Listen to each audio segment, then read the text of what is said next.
السلام علیکم ورحمۃ اللہ وبرکاتہ۔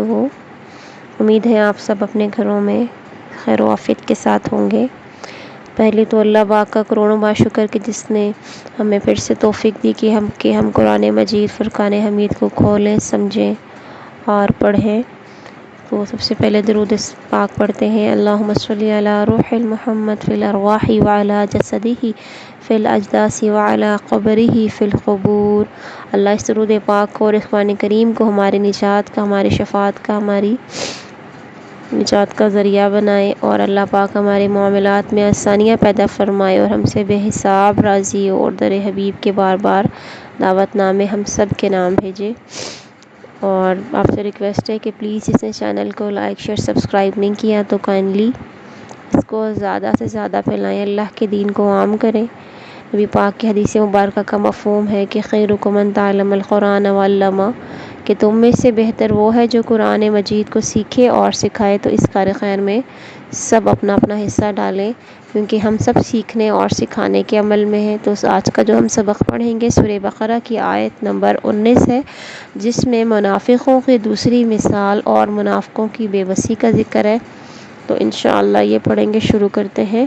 ربی شرح لی صدری ویسر لی امری واحلل عقدۃ من لسانی یفقہوا قولی ربی زدنی علما۔ اعوذ باللہ من الشیطان الرجیم، بسم اللہ الرحمن الرحیم۔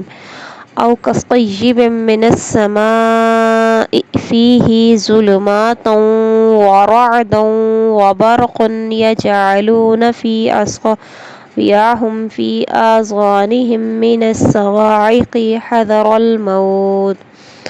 او یا کا جیسے، صیبن زور کا مینہ، من سے، السماء آسمان، فیہ اس میں، ظلمات اندھیرے، اور رعد گرج، اور برق بجلی، یجعلون ڈال لیتے ہیں، اصابعہم اپنی انگلیاں، فی میں، آذانہم اپنے کان، من سے، الصواعق کڑک، حذر اندیشہ، الموت موت۔ یا ان کی مثال ایسی ہے جیسے آسمان سے زور کا مینہ برس رہا ہو، اس میں اندھیرے ہیں اور گرج اور بجلی، اپنے کانوں میں کڑک کے مارے موت کے ڈر سے انگلیاں ڈال دیتے ہیں۔ او کصیب من السماء فیہ ظلمات ورعد وبرق یجعلون اصابعہم فی آذانہم من الصواعق حذر الموت۔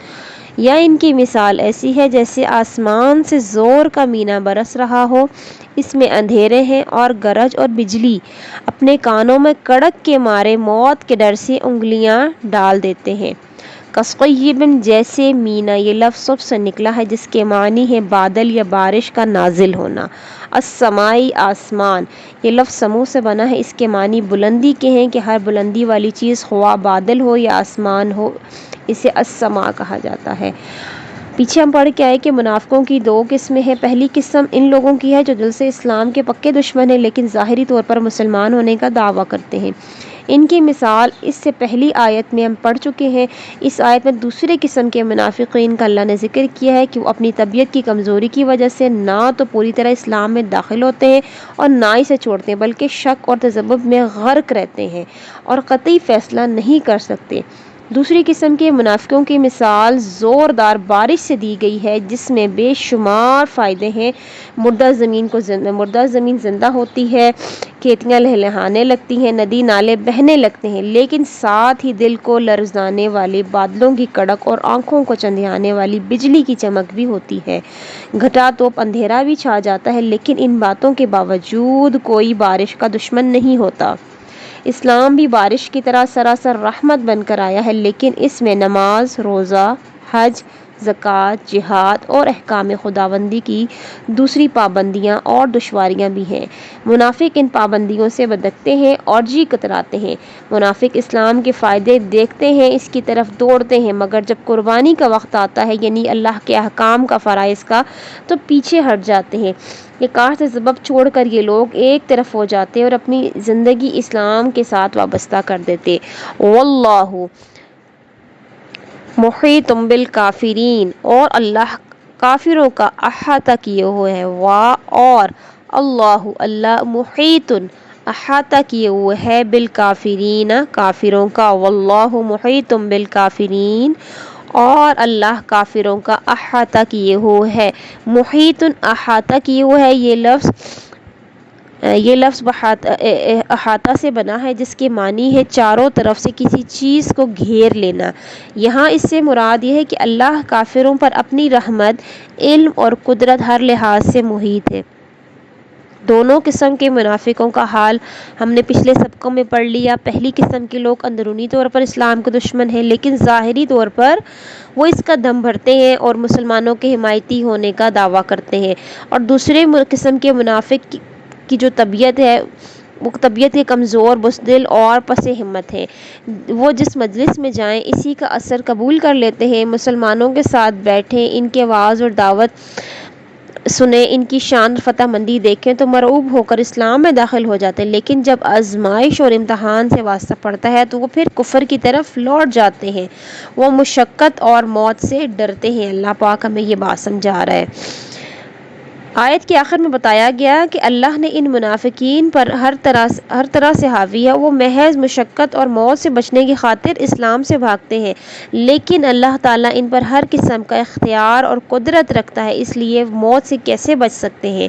اسلام ان سے مطالبہ کرتا ہے کہ وہ نفسانی لذتوں اور جھوٹی خواہشوں کو چھوڑ دیں، اللہ کی راہ میں جان و مال پیش کریں، تکلیفیں مصیبتیں جھیلیں، وہ عذاب کی آیتیں سننا نہیں چاہتے اور کان دبا کر نکل جاتے ہیں، لیکن وہ اللہ کی پکڑ سے بچ نہیں سکتے۔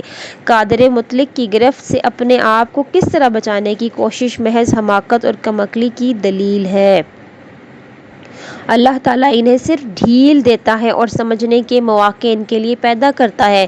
جب ان کی مہلت ختم ہو جائے گی تو پھر دنیا کی کوئی طاقت اور ان کا کوئی دوست انہیں اللہ کے عذاب سے نہیں بچا سکے گا، اور وہ ان کے تمام حرکات بلکہ سینوں کے بھیدوں تک کو جانتا ہے، اور وہ ان پر قدرت کے لحاظ سے بھی حاوی ہے، جس طرح کی سزا دینا چاہے وہ دے سکتا ہے، اسے اس پر قدرت حاصل ہے۔ جس طرح بارش میں گرج، چمک اور کڑک سب کچھ ہوتا ہے، اسی طرح اسلام میں آزمائش کے طور پر محنت، سختی، غربت اور تکلیف سب کچھ ہی ہوتا ہے، مگر نتیجے میں دونوں جہان کی اللہ نے ہمیں کامیابی کی خوشخبری دی ہے۔ اس لیے انسان کو چاہیے کہ وہ ان عارضی مصیبتوں سے گھبرا کر اسلام سے نہ بھاگے بلکہ استقلال کے ساتھ اس پر جم جائے۔ انسان اگر مصیبتوں سے بھاگنا بھی چاہے تو نہیں بچ سکتا۔ تو اللہ تعالیٰ ہمیں اپنے دین پر اور جو اللہ نے ہمیں باتیں اپنے اس کلام کے ذریعے سمجھائی ان پر ہمیں ثابت قدمی اختیار کرنے کی توفیق عطا فرمائے، اس پہ عمل کی توفیق عطا فرمائے اور اس کو ہمارے لیے باعث ہدایت، باعث نور بنائے، باعث روشنی بنائے۔ اللہ پاک سے دعا ہے اور جو کچھ ہم نے سیکھا سنا اللہ پاک اس پر عمل کی توفیق عطا، اس کو پھیلانے کی توفیق عطا فرمائے۔ وما علینا الا البلاغ المبین، وصلی اللہ تعالی علی خیر خلقہ محمد وعلی آلہ وصحبہ اجمعین برحمتک یا ارحم الراحمین، آمین آمین۔ السلام علیکم ورحمۃ اللہ وبرکاتہ۔